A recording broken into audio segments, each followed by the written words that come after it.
Assalamualaikum warahmatullahi wabarakatuh. Di sini saya akan menjelaskan fenomena atmosfer, yaitu La Nina.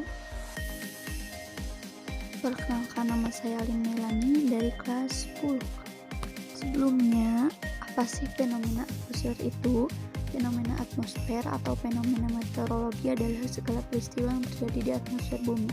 Sebagian besar disebabkan oleh variasi lokal dan ketidakseimbangan suhu dan kepadatan, yaitu angin yang selalu mengalir dari wilayah udara terdingin dan terpadat menuju wilayah udara yang lebih hangat dan lebih luas. Langsung saja kita masuk ke pembahasan inti. La Nina. La Nina adalah fenomena cuaca ekstrim karena tingginya curah hujan. Seorang pengamat ekonomi memberi peringatan akan potensi kegagalan panen dan terganggunya jalur distribusi bahan makan karena dampak fenomena La Nina.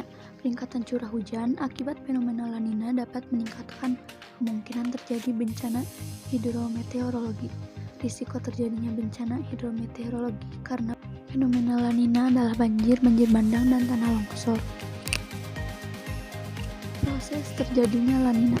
Fenomena La Nina terjadi ketika suhu muka laut atau SML di Samudra Pasifik bagian tengah mengalami pendinginan hingga di bawah suhu normal.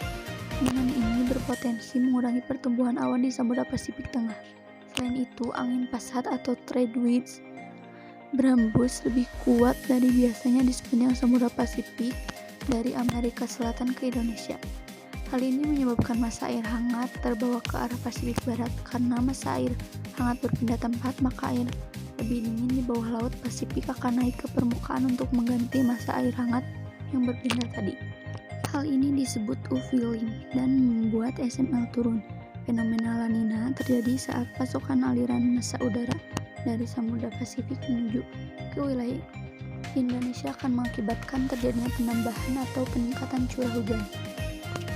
Gejala munculnya La Nina. Fenomena La Nina biasanya ditandai dengan peningkatan intensitas hujan yang tinggi. Hal tersebut dikarenakan adanya pendinginan suhu yang terjadi di Samudra Pasifik. Dampak fenomena La Nina berpotensi mengurangi pertumbuhan awan di Samudra Pasifik Tengah dan meningkatkan curah hujan di wilayah Indonesia secara umum. Fenomena La Nina juga dapat menimbulkan bencana hidrometeorologi. Bencana hidrometeorologi adalah fenomena bencana alam atau proses merusak yang terjadi di atmosfer. Meteorologi, air hidrologi, atau lautan oseanografi. Contoh bencana hidrometeorologi adalah banjir, banjir bandang, tanah longsor, angin kencang, puting beliung, dan sebagainya. Selain bencana alam, masyarakat juga perlu mewaspadai penyakit yang bisa muncul akibat curah hujan yang tinggi. Daftar penyakit yang perlu diwaspadai adalah sebagai berikut: flu, diare, demam berdarah, chikungunya, tidak jauh berbeda dengan demam berdarah, ispa atau infeksi saluran pernapasan, penyakit kulit, dan sebagainya. Kesimpulan, La Nina fenomena alam yang menyebabkan udara terasa lebih dingin atau mengalami curah hujan yang lebih tinggi. La Nina menjadi salah satu faktor yang menyebabkan musim hujan di Indonesia terjadi. Cukup sekian materi yang dapat saya sampaikan. Mohon maaf bila ada kesalahan. Wassalamualaikum warahmatullahi wabarakatuh.